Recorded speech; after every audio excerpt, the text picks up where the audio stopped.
IGN is hosting one of the first big pop culture conventions of the year in the form of IGN Fan Fest later this week, in fact. Doors will kick open, probably kicked open by the time you guys watch this video anyways, and they have a reasonably varied guest list. I mean, there's a few names that hop off the page right there. I mean, Jenna Ortega, that's a pretty big get, okay? And Paul Rudd will be on hand to delve into the upcoming A24 movie, Death of a Unicorn. Hopefully it's better than Unicorn Store. Films from that, subgenre of unicorn movies. Osgood Perkins as Stephen King and James Wan stop in for an in-depth interview of how they brought their creepy new movie, The Monkey, to life. A Stephen King movie? I wonder how many underage pantsless scenes are in it, you freak. Director Bong Joon-ho, will introduce a brand new exclusive look for his upcoming film Mickey 17, which, a lot of people have hopes for. Okay, Robert Pattinson doing, I don't know, man. Like, I've heard more buzz about the movie than I know anything about it. It's interesting, okay, to say the least. That's one that people have at least earmarked for a little bit of hope when it comes to cinema this year. But I wouldn't necessarily get your hopes up for anything. Speaking of which, you got Charlie Cox and Vincent D'Onofrio, along with the creators of Daredevil Born Again, and we'll break down their new Disney Plus series. I mean, that's another thing that people are really hopeful for. I'm just also saying, listen to some of the cringe comments from the directors and the showrunners. I wouldn't get all that hopeful about it. Team behind Monster Hunter Wilds, which, that drops at the end of the week or so, the 28th, I think it comes out, and that's gonna dominate gaming. I hope it's good for everybody who enjoys those games. I played a couple of them. The one on the Wii U, I forget what that one's called. I think it was like the first mainline console one, but I played it. I enjoyed it. It's just, I'm not really all that pressed about it, but it looks good. Producer Ryozo Shuzimoto and director Yuya Tokuda give an exclusive look at their massive new game. That's not underselling it. That's one of the big games coming out this year. Hopefully it doesn't disappoint. Like I said, cast of White Lotus, including Walton Goggins, Parker Posey, Carrie Coon, Leslie Bibb, just basically, and Patrick Schwarzenegger, who's quite making a name for himself. Oh, Jason Isaacs is going to be there. Like, IGN has quite the cast out there. Jack Quaid, nice young up-and-comer. You got Jeff Probst, the host of Survivor.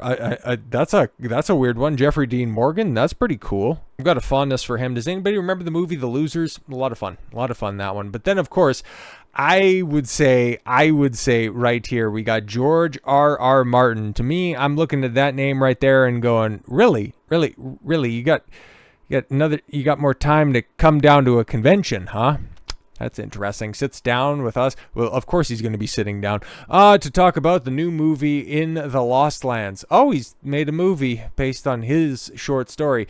Oh, really? Does that one have an ending? I'm just wondering. Plus, Mila Jovovich and Paul W.S. Anderson will be on hand to premiere the exclusive clip from the film. You're telling me that fat lazy bastard has the time and the resources to write the script and make an adaptation for a fucking Paul W.S. Anderson, Mila Jovovich vanity project. You're telling me the masterminds behind those Resident Evil films, the Monster Hunter film, you're going to go ahead and you're going to write some stuff for him? Holy crap, when you got book series that, I don't know, man. I don't know if they're ever going to get done. I just have so much on my plate. No. Outside of the mashed potatoes and gravy, you've got quite a bit on your plate, but that's of your own doing. But hey, man, at least he's still writing, right? Like, not just screenwriting, not just having his stories adapted. He's still writing. Instead of completing The Winds of Winter, George R.R. Martin is co-writing papers for American Journal of Physics. How does anybody still simp for this fat bastard at this point in time? This is absolutely wild, man. As if fans are wondering if George R.R. Martin will ever finish the Song and Ice and Fire epic fantasy series. Daenerys has been in Meereen since the Clinton administration. Let that one sink in for a second. Since 2000, she's been chilling there. There has been 4 presidential elections since the release of A Dance with Dragons. What are we doing? Well, we know what everybody else is doing, working hard. Meanwhile, George is just complaining about, my little finger wouldn't.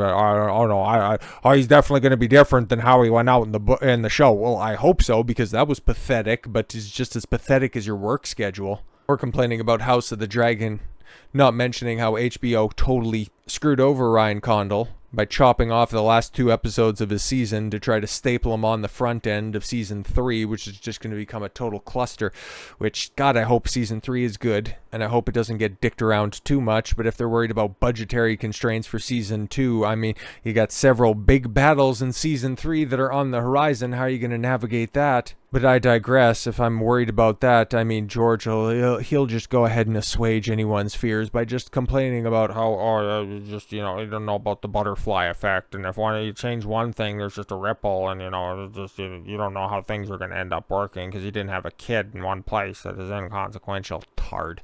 The saga of George R.R. Martin and his epic fantasy has become a joke amongst the fandom. No, around the world, okay? Because there are people that have probably heard of Game of Thrones, right? Like, it was a bit of a thing in case you forgot. And A Song of Ice and Fire it's right up there with some of the most quintessential fantasy series of all time, okay? It's right up there. But what is known even more than the individual books themselves is that the story's not finished and George doesn't finish the books. Like, even if he does get out Winds of Winter, there's still one more book that's out there. This series is never getting done, and he has no plans on continuing it after his ultimate demise, which I'm not cheering for. I want him to live to be 1,000, okay? I want him to eventually crank out these books, even if I'm not alive, in order to read them or consume the story. But let's keep it a buck. He's on the wrong side of 70, and he has several comorbidities.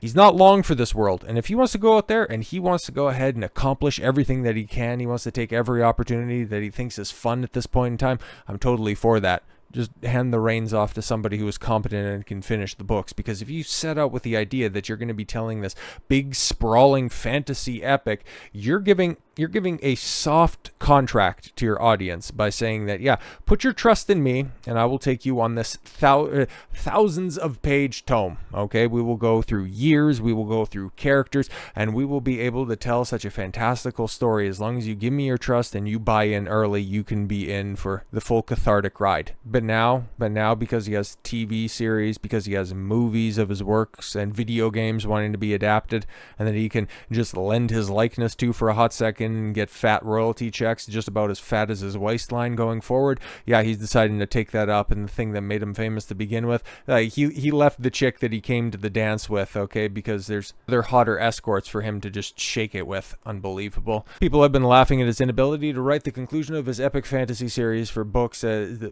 that was promised more than 12 years ago. Yes, every few months that pass, the author seems to give a new excuse as to why he's unable to complete the epic fantasy. The beginning of 2024, he took to his blog to blame toxic fans for his inability to work. Toxicity is growing. Yes, the rise of fascism. Oh my god. It used to be fun talking about our favorite books and films and having spirited debates with fans who saw things different. I think wasn't this in the aftermath of not the Eternals, something equally as awful. The Marvels. It's like, oh bro, you are just a walking, or in his case, a rolling case example of disassociation from the common person. Whatever, man. Okay. Yeah, spirited debates with fans who saw things different, but it is no longer enough to say I didn't like the book or this film, and here's why. People would rather talk about the stuff they hate than the stuff that they love, and delight in dancing on the graves of anyone whose film has flopped. Yeah, it's almost because, you take a look at the creatives behind, the likes of the Marvels, and they actively hate the audience. Disney's track record, Marvel's track record, Star Wars' track record, things that people like to talk about still to this very day. Hell, even your own shows, they are made by people that have a base level of detestation for the audience. So yeah, we're just supposed to be happy that we end up catching a couple of wayward drops of piss, and because we were thirsty, we should be thankful for that gift you have afforded us? Yeah, I don't think so. In September, he said he had mounting stress levels and spent too much time working on TV shows to finish the one project everybody's been waiting for him, saying the first half of the year was pretty miserable.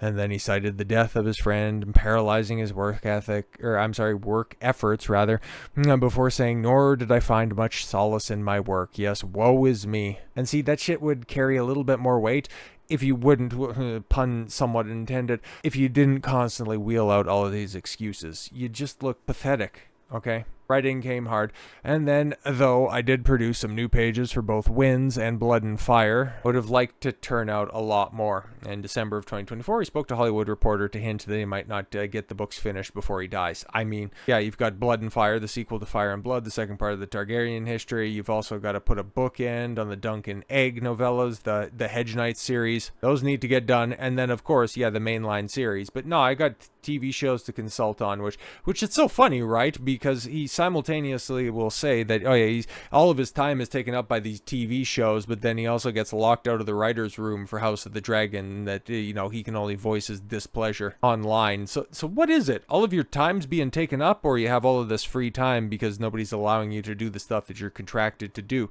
and that they love your work so much that they just want to continue to adapt more of your work. So what is it, George?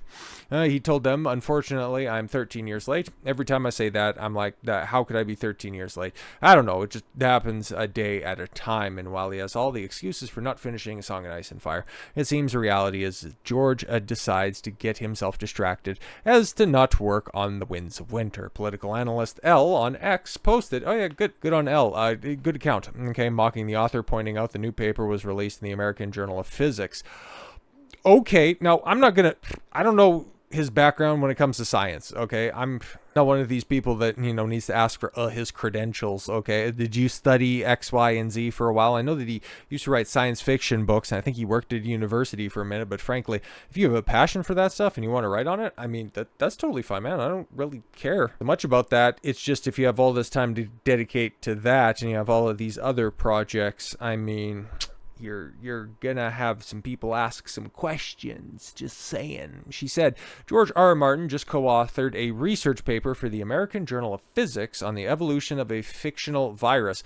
A very important work you're doing here. Doing literally nothing but writing his last 2 books. Yeah, at this point in time, bro, like, you're writing about fiction, and I understand that. I guess there could be some research purpose to that stuff. There could be some hypothetical value derived from this, but interesting, right? Now, with her post, she posted a screenshot on the paper titled Erdonic Langarian Dynamics in a Superhero Universe. Also, literally worthless shit. To present the fictional scenario that, while undeniably whimsical, provides a foundation for a unique exercise in extended problem-solving, physics analysis, and quantitative model development. Starting with the foundational premise of the Wildcards, a shared world superhero universe, we demonstrate how a variety of concepts appropriate to the advanced undergraduate level: ergodicity, sure, functional analysis, Langarian mechanics, and the ever-important simplifying approximation can be combined into a rich, coherent mathematical model. The goal of this case study is to develop a useful pedagogical exercise in exploring an open-ended research question that presents, at first glance, no clear path forward, being both eclectic and lengthy, really. And the exercise offers a unique way for students to apply their core physics and mathematics education. Oh, so you just wrote test questions, huh? Yeah, okay. It's best used within the senior honor seminar or within a brief elective class. Yeah, interesting. So yeah, man, don't get it twisted. I've said this before. It's like, I like his work. I like what he's done before. I would just very much like it to finish. I would very much like for those long-suffering fans to get the books that they were somewhat promised all the way back in the 90s when he first embarked on this journey, instead of coming up with excuses and blaming everybody but yourself for your own shortcomings. It's pathetic. So with all that said, thank you all very much for the gift of your time. I've been Don Consuelo. I want you to follow your gut and get after it. Take care, everyone.